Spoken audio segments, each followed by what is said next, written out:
අහසේ බබලන සඳසේ අනුහස් විහිදා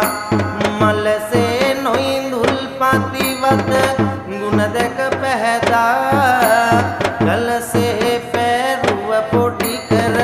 යන ලෙස නොරඳා දවසේ දොස දුරු වේවා අඟහරු වාදා වැසකාවෙරි ගඟ පුරගෙම දවසේ යස බල පෙන්නුවේ තෙද බල විගසේ නසමින් රෝදුක වැසයයි මෙරසේ